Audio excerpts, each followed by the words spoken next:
Well, it's the 30th of December 2020, a big day, a momentous day. In fact, it seems like an age ago that I gave my last speech in the European Parliament, waved my Union Jack, had my speech cut off, and then we headed, of course, to Parliament Square for that big celebrating event at 11 p.m. on the 31st of Jan. It seems like it was years ago because so much has happened since. And of course, COVID. That very day we were in Parliament Square was the day the first diagnosis for COVID-19 was found in the United Kingdom. The day started, I guess, with some good news. The news that the AstraZeneca Oxford vaccine is now approved and will roll out in a few weeks' time. I know there are some that are still sceptical about vaccines, but hey, look what they've done for smallpox, diphtheria, tuberculosis, and many other things. But the really good thing about this particular vaccine is it costs £3 a go. So the government have ordered 100 million doses for £300 million. Compare that to the 22 billion that's been spent on test and trace, which doesn't even work. And that sounds like a good and a cheap deal. But, you know, whatever the questions about the PCR test, about false positives, the fact is that today's death figure is back to just shy of 1,000 people. So we're back to the very worst of this back in April and May, and we have a real problem. Hospitals in Essex, in Kent, are filling up and patients are being dispersed elsewhere.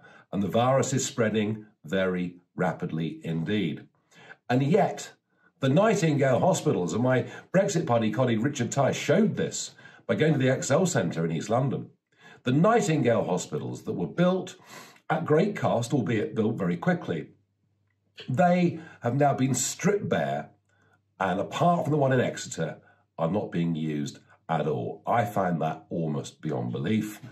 And so once again, we have Matt Hancock standing up before the House of Commons, Boris Johnson doing his 5 p.m. press conference, where we're told just one more push and it'll be okay. And now 75% of the nation is in Tier 4. It's just the Scilly Isles that are now in Tier 1.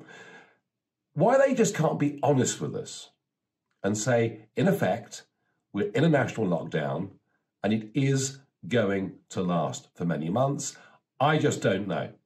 But to keep being told, just tighten your belts once again and it'll all be okay, frankly, they're not being straight with us.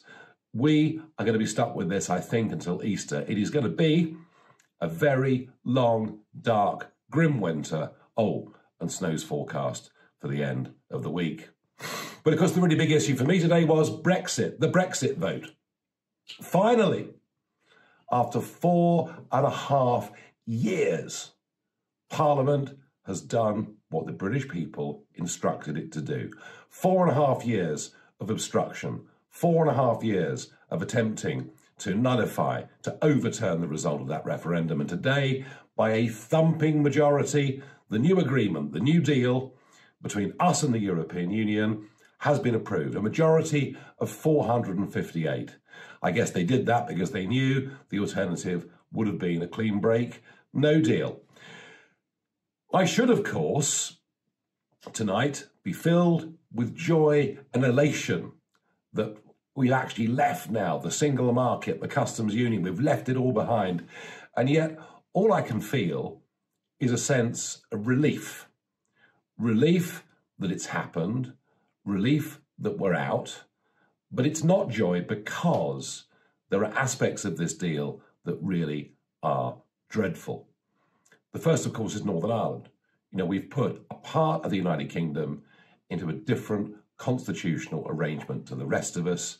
Northern Ireland has almost been hived off.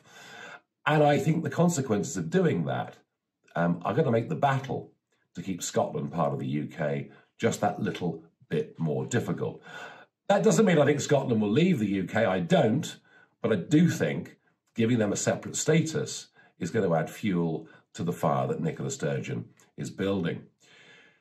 The worst part of the deal for me is fisheries. I said at the time of the referendum and in the immediate aftermath that fisheries would be the acid test of Brexit. And I'm afraid the deal is shocking. Yes, we get back a little bit more quota over the course of the next 5 years. But the Prime Minister today just did not tell the truth in the House of Commons. Now, whether he has been badly briefed, whether he's actually read the document himself, I simply don't know. But he says after 2026, we become an independent coastal state fully. The adjustment period, as they're now calling this, will be over, and we can catch all the fish we want. Oh, no, we can't. We may call ourselves an independent coastal state. Monsieur Barnier may acknowledge we're an independent coastal state, but we still don't own the fish that swim within our exclusive economic zone. And after 2026, we will not be making sovereign decisions on who can catch what in British territorial waters.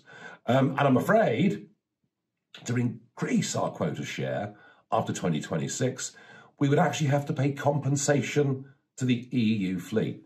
That's us paying them for our fleets to catch our fish in our waters. Surely it should be the other way round. They should be paying us to fish in our waters. So I think the fisheries aspect of this is little short of a humiliation. And perhaps the other point to note is that financial services, Britain's biggest industry, the sector in which we actually traded a surplus with the European Union, doesn't really get a mention. There are no agreements at all for services like financial services. So we have a deal that is good for BMW, good for the champagne makers, and good too for British exporters to Europe in the sense that there's no tariff, in the sense that there's no quota, but nothing for Britain's biggest individual industry. Against that, I do think it's right that we praise David Frost and indeed praise Boris Johnson, because this deal is so much better than that abject surrender negotiated by Mrs May. Or did you see her today getting up in the House of Commons saying, oh, why didn't you vote for my deal? Well, because it was a sellout. The whole thing was a sellout, not just fisheries. Better she retired to Maidenhead, I think, and we never heard from her again. That's just my view. I wonder what you think to that. But the truth of it is, this is now not an EU treaty as the previous attempt was. It is an international agreement, a treaty between us and the European Union, but it's not an EU treaty, and that means that every aspect of it is not going to be adjudged by the European Court of Justice. And that actually is real, genuine progress. And it does make us independent in many, many ways. For example, we were able to make the decision about approving a vaccine weeks before the European Union could do it. Had we been an EU member, we couldn't have done that. And it does not commit us to regulatory alignment.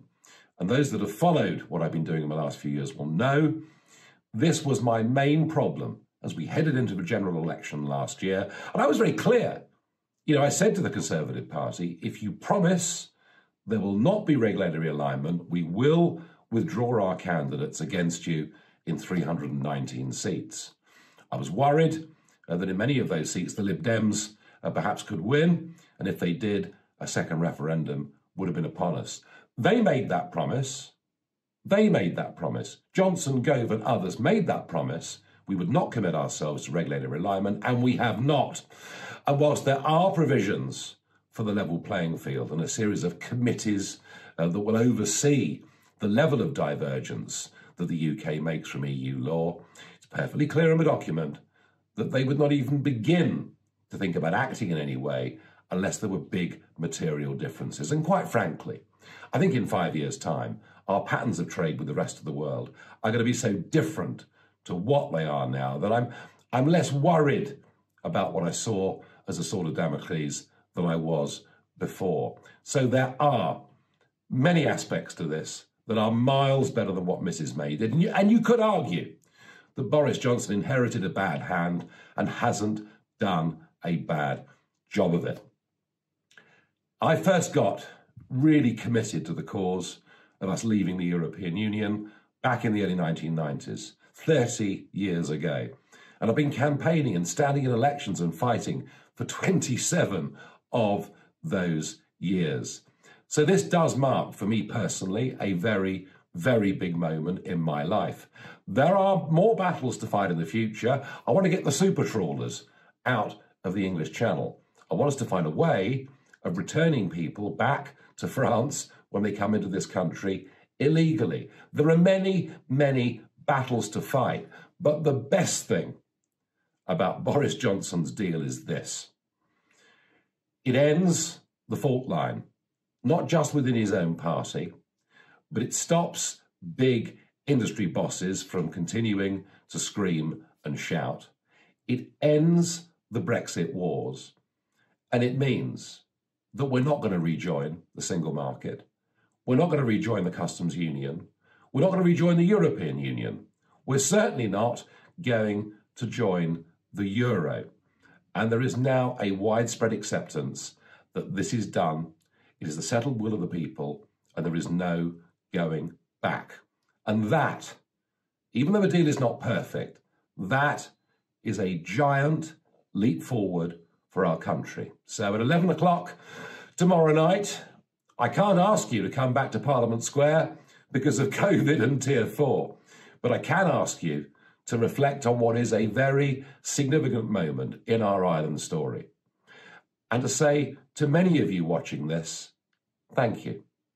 Because if it hadn't been for UKIP, none of this would have happened.